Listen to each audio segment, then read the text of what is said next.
In this next unit, we'll look at some standard tricks or algorithmic design techniques, if you want, that come from randomization and allow you to do things in a certain way better than without randomization. I'll come back to that in a second.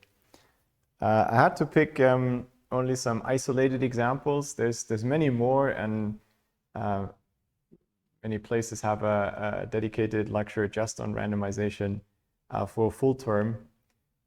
So it'll be a small sample of what you can do with randomness, which kind of fits the topic.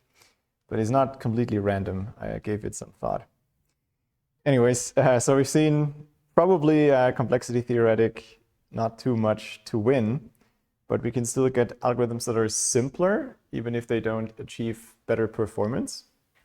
Or we could achieve algorithms that improve performance. We've seen very far back the example of median selection, right? So it can be provably more efficient to use randomization, even if it doesn't get you from exponential to polynomial. And it can also improve robustness, which in practical terms is often a very effective way to use randomization. And quicksort with random pivots would be the basic example of that, but there's many more. So here, as I said, just a collection of some examples that illustrate techniques. And specifically, I want to show how fingerprinting and hashing is used, and that's where Bloom filters fit very well. Another thing is, whenever you have a problem where you're trying to show some property and there's an abundance of witnesses, you may be able to just guess a random thing and try to show that it is a witness. Witness in the sense of a certificate for proving some property. Is a bit, yeah, we'll come back to that. And random sampling generally means to pick an object at random. If you have a good chance that that object is what you want, then that's an effective strategy. I guess this will make more sense on the concrete examples. The first thing I want to briefly look at is hashing. I didn't dare to ask who knows hash tables, but this is a very standard undergraduate algorithms topic.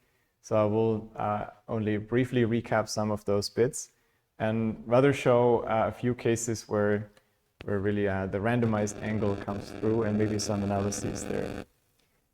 We may just have time for that today. What's the overall setup? In abstract terms, often think of building a dictionary, what you could solve with a binary search tree. You have objects that come from some large universe of possible values, say all strings or something of that sort. A huge possible universe. Here we'll already assume that this is somehow mapped to integers, but it could be a very generous mapping that just translates things into binary strings, and then binary strings can be interpreted as integers. So U is the size of this universe, but we're expecting to only deal with a very small subset of this at any point in time. The actual input size is N, and these, I guess these items come from U. It would have been useful to add. But we think of the number of items that we have to be much smaller than the size of the possible values that we could have. And that's the case where fingerprinting can help in various ways. We'll pick fingerprints from yet another parameter here. So U, the size of the universe, N, much smaller than U, the number of things we actually have. And independent of N, we could pick M for the size of the possible fingerprints that we allow. And then conventionally called a hash function is some mapping from the universe to fingerprints. Now clearly, because we also think of M to be much smaller, H will have collisions.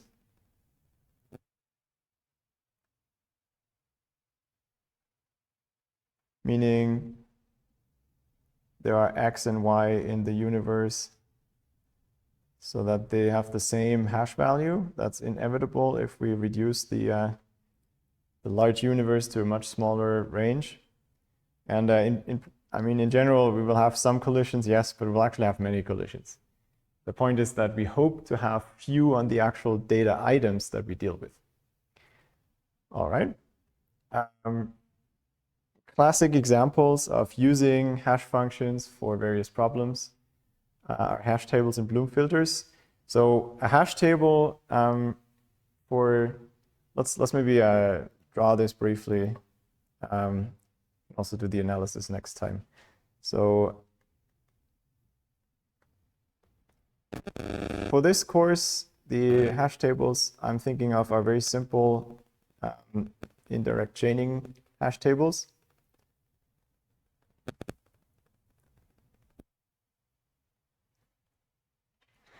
What I mean by that is that the hash table itself is just a collection of buckets. So these are slots that are named by the possible fingerprints up to m-1. The elements from our universe, this much bigger universe U, right? They are mapped by h to some of these slots. Here's our x. It's mapped to h of x. And then here we just store a linked list of elements that hashed to this slot and that we store. And maybe then there's a null pointer. That's what I mean by an indirect chaining hash table. I don't care too much how you exactly store this, all the elements that hash to the same bucket. For now, let's suppose it's just a linked list. It's good enough for what we need. So the key property there is that for performance of such a hash table, the key interesting question is how big are the buckets?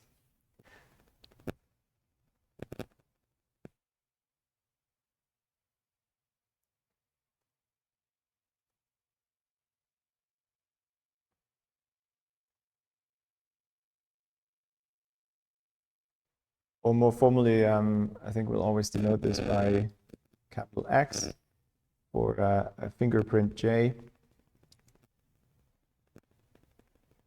It's the number of keys in our. Well, I don't think it's a set; it's a number. So the number of keys with hash value J.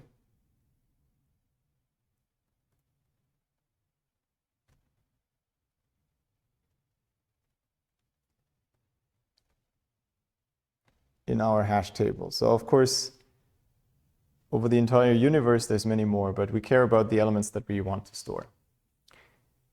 Okay. Second big application of this fingerprinting is Bloom filters.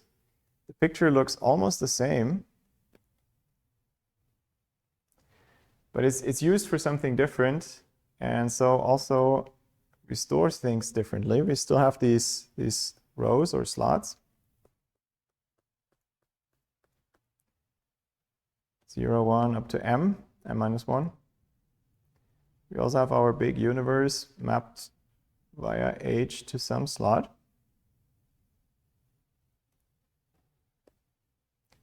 But now here, this is a binary vector. We only store zeros and ones. And the way a Bloom filter works is it's a fuzzy set or an approximate membership data structure. You can tell us whether it's potentially true that some element is there. And it's easier to work out if you insert an element x, then if this is our hash table, insert just sets the appropriate position. So you hash x, and it sets that to 1, no matter what it was before. And that's pretty much all it can do. We can then do query, and that just returns the value there. And that's what the basic Bloom filter does, which means if I ask a Bloom filter has someone inserted this value x, it might tell me yes, even if actually it never was inserted, just something else that hashed to the same value. So an output 1 can be wrong, can be a false positive.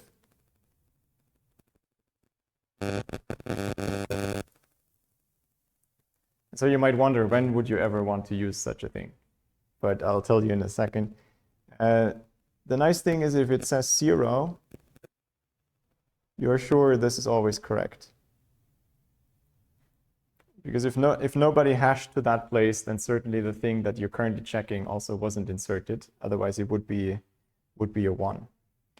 Now you can, there's many ways. So the basic version that I'm explaining here is not working well because it's too probable that something hashes to the same values. It has a high false positive rate.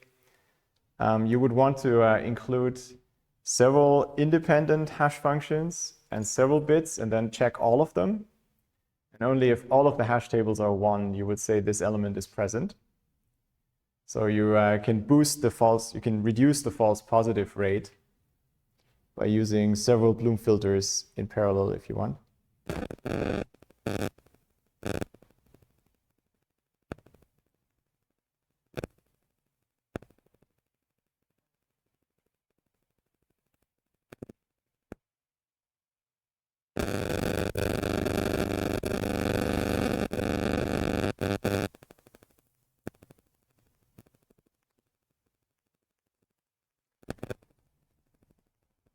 You can even use several hash functions, but one big table H. And so you could have collisions between the same values with different values with the same hash value, with the same hash address, or different positions with different hash functions hashing to the same value.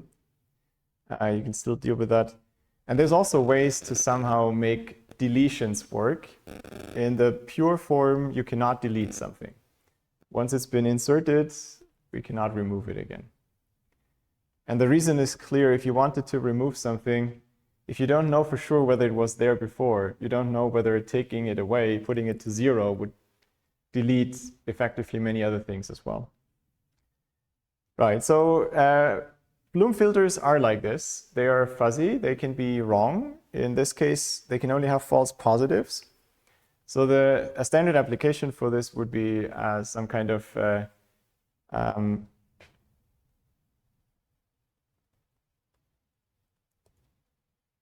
segmented data structure or database where you have your data is too big to be stored in one place, so you split it up in different parts. Now you could ask the big database, is this element in your portion of the data? And it will tell you, but it's an expensive operation. So instead, you can have a Bloom filter over all the data that's stored and ask the Bloom filter first. And if the Bloom filter says no, then you don't even have to check the database. But if the Bloom filter says 1, you still don't know, you still have to check. But at least then there's a good chance it's a true positive and the effort was worth it. So it's kind of a cheap first check, whether it's promising to do the expensive true query. That's Bloom filters.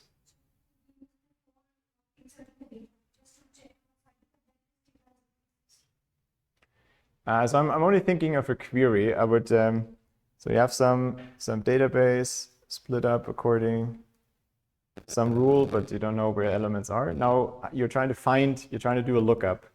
Find me the value stored for a key. Then you can ask the Bloom filter of each of the segments, is that key stored in your portion of the data? And if it says no, you don't have to check. If you insert, then you would pick one of the portions and in the Bloom filter of that portion insert it. Is that what you meant? There's many more sophisticated versions of this. So in practice, maybe the standard Bloom filters wouldn't be the choice. But that's the prototypical application of hashing there. Okay. Let me just give you a bit of the plan for what we're going to do on hashing, and then we might have to stop. There's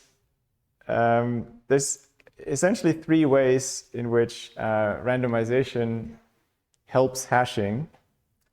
One way is hashing always has a terrible worst case. If you look at either the Bloom filter or the hash tables, if the universe conspires against you, everything will map to the same spot, and you'll get the worst case will always be everything maps to the same bucket. So x1 is n, and all the others are 0, and then the whole thing doesn't work at all. And similarly, in the Bloom filter, you could have everything mapped to the same thing, you don't get any information. But that's astronomically unlikely to happen in most cases. And in particular, if you just test practical data with some halfway reasonable function, even if you're not super clever, it often works out fine. So one way how randomization helps there is to formalize an assumption about the data, and then analyze probabilistically what the guarantees for the data structures are. Now, undergrad, you would do expected values only. We can also do with high probability. In many cases, you get more reliable guarantees there. That's one way. In the analysis, you can use it, and that's uniform hashing is this assumption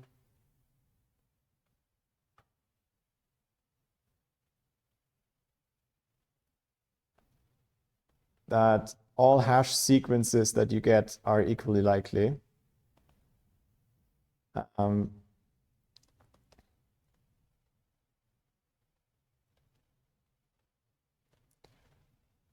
And here it's really the hash function for a specific hash function that you pick. You get a collection of elements from the universe, say n of those. And how many are there? If you have m different choices of values and you pick n elements,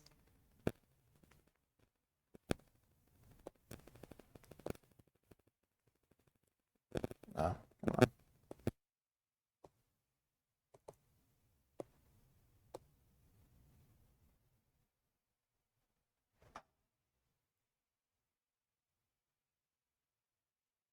Hash sequences are equally likely.